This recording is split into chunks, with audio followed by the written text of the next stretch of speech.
Hello everyone! How are you today? So once again, nandito muli si Dolly at muling makhahatid sa inyo na isang napaka-special na recipe. Ito ay isang heirloom recipe at napakasarap nito. And this is from my own baker's formulary, which is my heirloom butter cheesecake.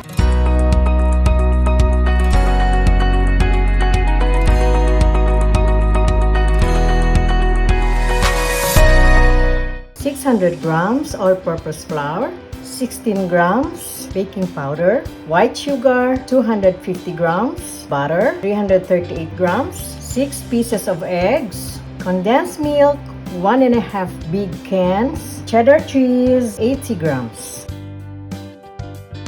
Sift our all-purpose flour twice. First sifting.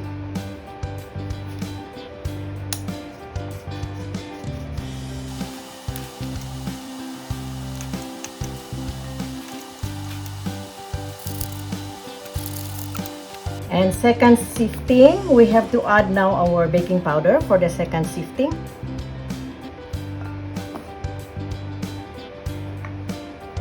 Depende rin sa all-purpose flour ninyo if tingin yung very rough at depende sa brand. Of course, a good brand like this one, and this is organic, hindi siya gaanong heavy. And then the protein here is lower than the commercial all-purpose flour. So we can just sift the all-purpose flour twice. But if you have those all-purpose flour na mataas ang protein, so you've got to sift it twice. This is an organic all-purpose flour, non-GMO, bromate-free, and unbleached. You've got to be very careful in choosing your ingredients. It is because you are feeding your family. You have to feed your family a very good quality of ingredients, of course, healthy and non-toxic. So here you are. We are done with our second sifting. So we've got to move on to the beating of the butter. Let's start beating. We've got to start with the butter. And then I have here with me my paddle. Okay, so this is room temperature butter. Do not try beating your butter straight from the refrigerator, or else you will end up with a poor quality of batter. So B-U-T-T-E-R, butter. Do not use a cold butter because you will end up a not too good quality of batter. B-A-T-T-E-R. Word for the day, butter, B-U-T-T-E-R, and batter, B-A-T-T-E-R. Roll up your sleeves and then start beating. Start beating your butter at speed number 2 using your cake mixer.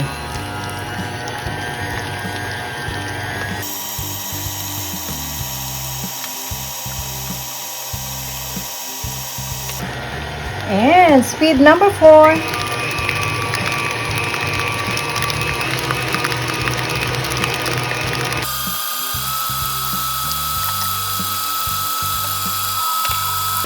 At this point in time, you've got to add your sugar gradually.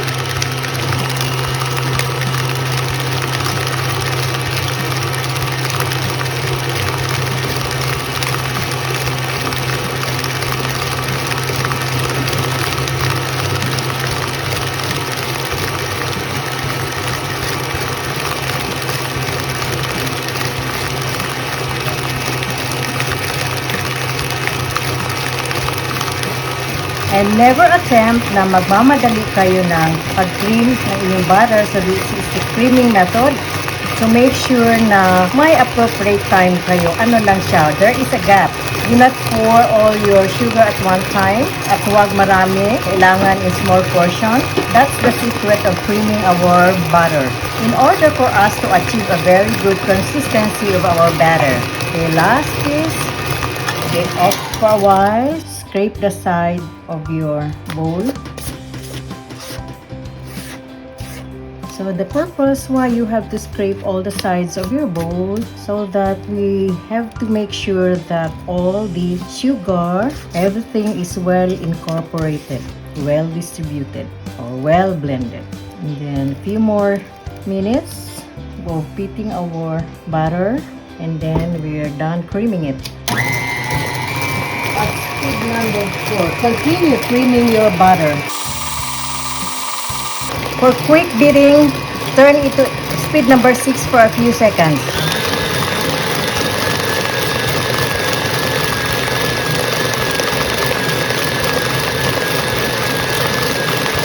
There you go. So, let's see paano mo ma-determine na cream na ang butter. With a clean hand, the texture is very soft. Hindi na siya rough, gaanong rough. The sugar has been dissolved. So this is the proper stage that our butter has been properly creamed. So that's the method of a proper creaming the butter. Okay? Under speed number 1 on your cake mixer, add the eggs gradually, 1 at a time or 2 at a time, just gradual.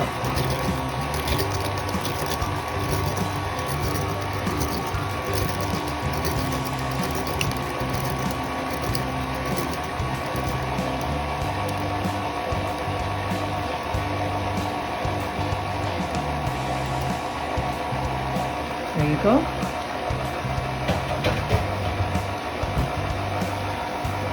And then this time, the method of adding liquid and dry ingredients, always start with the dry ingredients. Of course, the flour and then the baking powder mixture.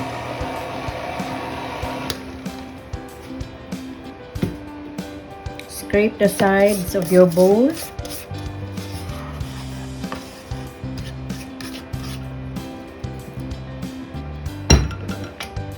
And speed number 2, add in first the flour. So it's the flour liquid technique. Always start with the dry ingredients. Slowly, in small proportion.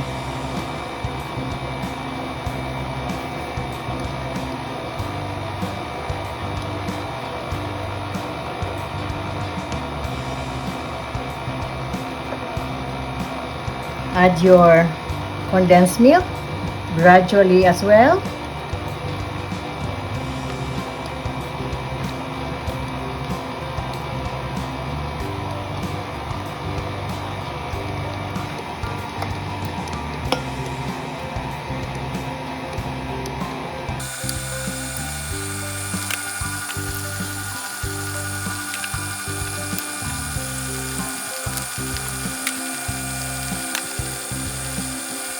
Last liquid. And then end it with the dry ingredients. So we have the last portion of our flour and baking powder mixture.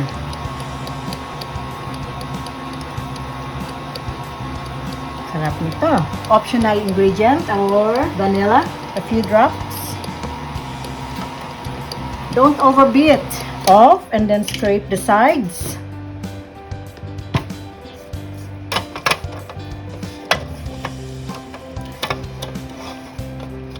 So perfect batter. So we have our then beat at a low speed, and now add your cheese.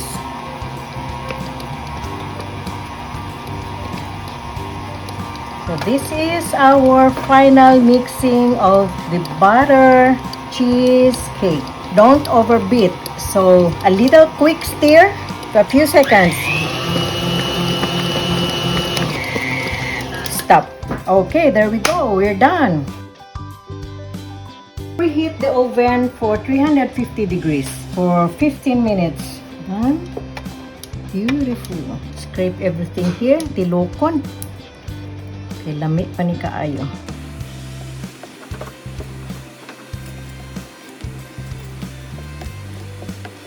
Alright, using our SaladMaster round pan, grease it.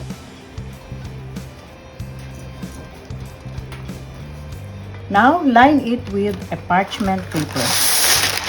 Although this won't stick, but it will be easy to manage. Easy lang ma-peel off ang ato ang cake. So this is how you're gonna make your round paper. Okay.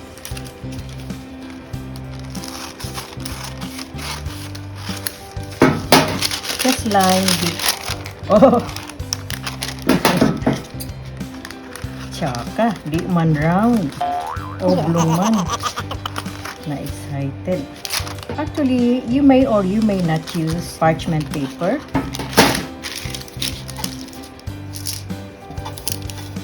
Okay, this is it.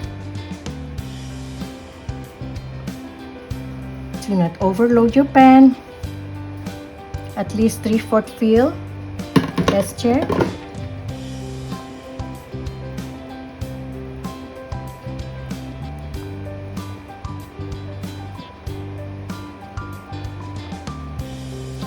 Okay.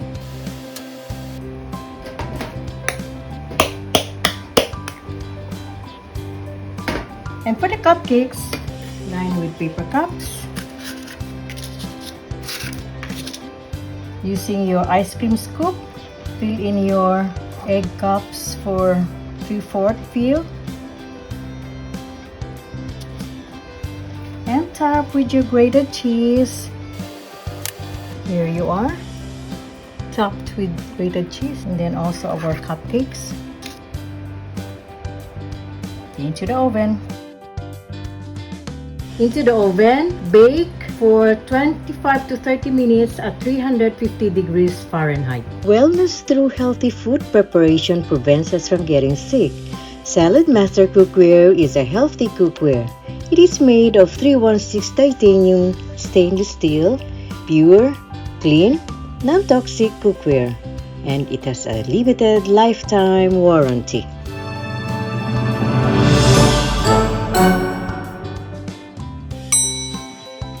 Luto na, na-bake na ang ating cheese butter cake and then our cheese cupcake. So again, we have a single recipe which is our cheese butter cake, and I was able to make 2 forms of a cake, our cheese butter cake and our cheese cupcake. So, tikiman tan, my heirloom recipe that I'm going to also share with you. Oh, sure, I miss this.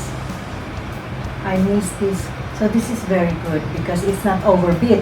The moment overbeat ang ating batter, so marami siyang butas-butas dyan. So this one, we don't have butas-butas, we don't have holes. Ito yon.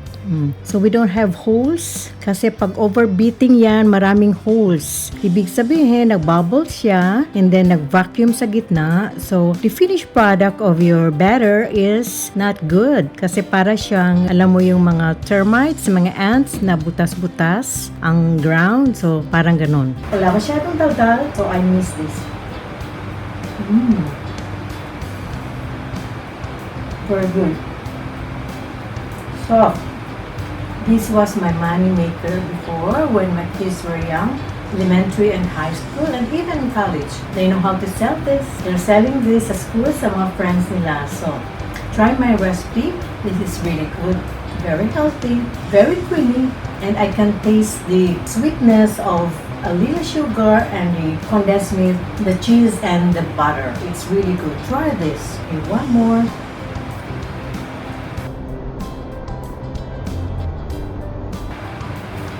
Oh, good.